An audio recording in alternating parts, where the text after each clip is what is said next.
नमस्कार मित्रांनो, देवदत्त मोरे डीएम आपल्या युट्यूब चॅनलमध्ये तुमचं स्वागत आहे. भिवंडी या ठिकाणी एक भव्य असं ओपन बैलगाडी शर्यत मैदान पार पडत आहे. या मैदानामध्ये सेमीफायनल 3 मध्ये जलवा आणि रायना या जोडीने मित्रांनो सेमीफायनल पास केल्याने फायनलसाठी पात्र झाली आहे. तर नमस्कार. नमस्कार. काय सांगाल, कशा पद्धतीचं नियोजन करण्यात आलं होतं आज?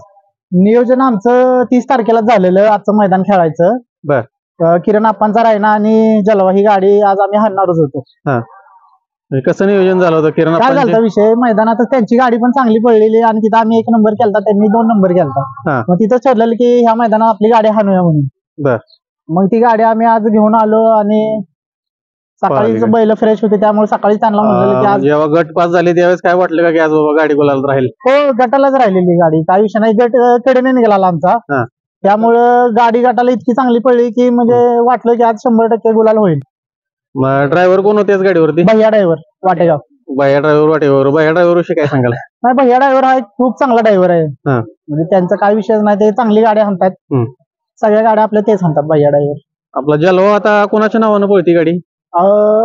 सरपंच अण्णा शेठ गाडगे पाचवड यांच्या नावाने गाडी पळते. आणि बैल आता कुठं असतो आपला? बैल कोरेगावात असतो. कोरेगाव मध्ये असतो का? कोरेगाव. जलवाची खरेदी कुठून केलेली का घरचा आहे? नाही, जलवाची खरेदी विदर्भ जालन्यातून केलेली आहे. 40 गाव. 21 लाख रुपयाची खरेदी आहे जलवाची. बरं, म्हणजे 21 लाख रुपयाची खरेदी. कितवा गुलाल असेल हा जलवाचा? आपल्या घाटावरच आता दुसरा गुलाल आहे, म्हणजे त्याला आणून 15 दिवस झालेत. त्याचा दुसरा गुलाल आहे. नेवरीत 1 नंबर केला आणि हे दुसरंच मैदान इकडे.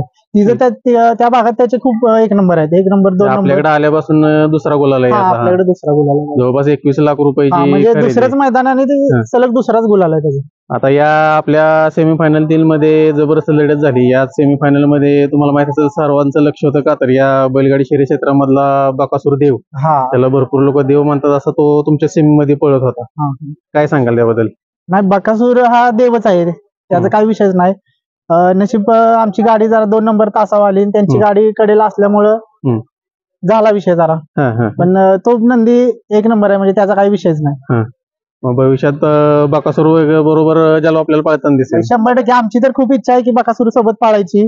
बघू मग काय विषय होतोय पुढे. म्हणजे आपल्याला पण बकासूर बरोबर पाळायची इच्छा आहे. 100% आहे. जलवाचं एक खास वैशिष्ट्य काय सांगाल?